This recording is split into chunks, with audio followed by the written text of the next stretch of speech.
अस्सलाम वालेकुम student, my name is Mohammed Shoaib. Student, आज की इस लेक्चर में हम क्लास 10 फिजिक्स चैप्टर 13 इलेक्ट्रोस्टैटिक का टॉपिक है इलेक्ट्रोस्टैटिक इंडक्शन। तो स्टूडेंट, इलेक्ट्रोस्टैटिक इंडक्शन अगर हम फर्स्ट इसके नेम को देखें तो यहाँ पे लिखा हुआ है इलेक्ट्रोस्टैटिक। इलेक्ट्रो मीन्स चार्जेस और स्टैटिक मीन्स रेस्ट, वो चार्जेस जो रेस्ट में हो। तो before discussing the definition of electrostatic induction, पहले हम डायग्रामेटिकली इसको अंडरस्टैंड करते हैं कि इलेक्ट्रोस्टैटिक इंडक्शन क्या होता है, तो फिर आपके लिए डिफिनीशन को अंडरस्टैंड करना आसान हो जाएगा। देखो स्टूडेंट, फॉर एग्जांपल हमारे पास कोई एक न्यूट्रल बॉडी है, ठीक है। अब हमें पता है कि न्यूट्रल बॉडी वो बॉडी होती है जिसमें number of charges means electron and proton जो है वो सेम होते हैं। तो फॉर एग्जांपल इसमें जो है नंबर ऑफ प्रोटॉन भी मौजूद है, पॉजिटिव चार्जेस भी है, ठीक है, इक्वली डिस्ट्रीब्यूट है, और इसमें जो हमारे पास नेगेटिव चार्जेस भी है। एक न्यूट्रल बॉडी है, न्यूट्रल, सही है।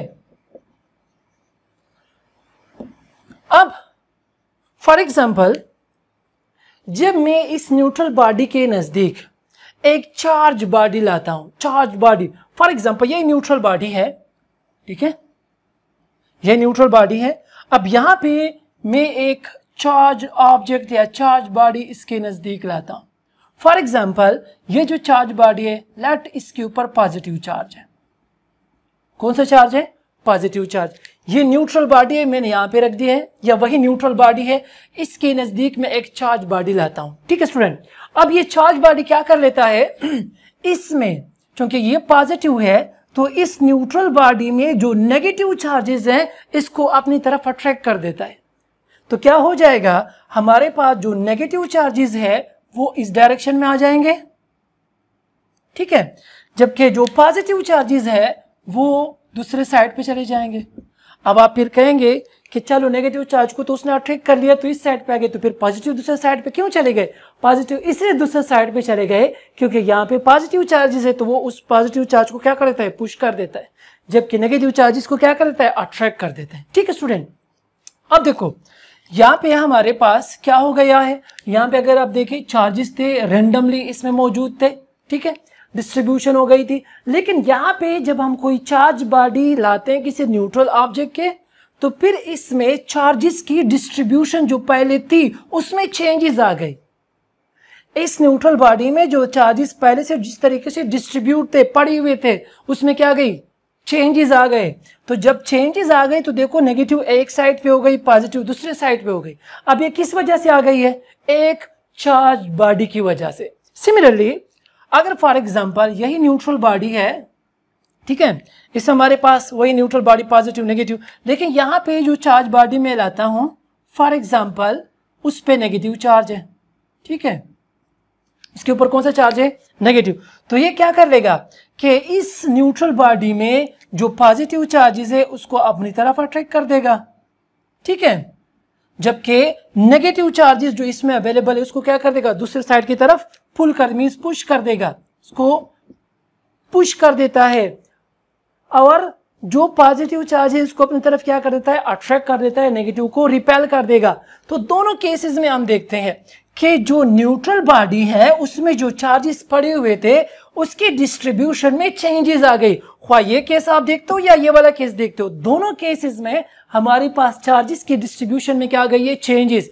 और ये चेंजेस किस वजह से आ गई है? स्टूडेंट देखो यहाँ पे एक चार्ज बॉडी है, यहाँ पे भी चार्ज बॉडी है। जब हम चार्ज बॉडी नजदीक लाते हैं तो इस न्यूट्रल बॉडी में जो मौजूद चार्जेस है उसके डिस्ट्रीब्यूशन में चेंजेस आ गए।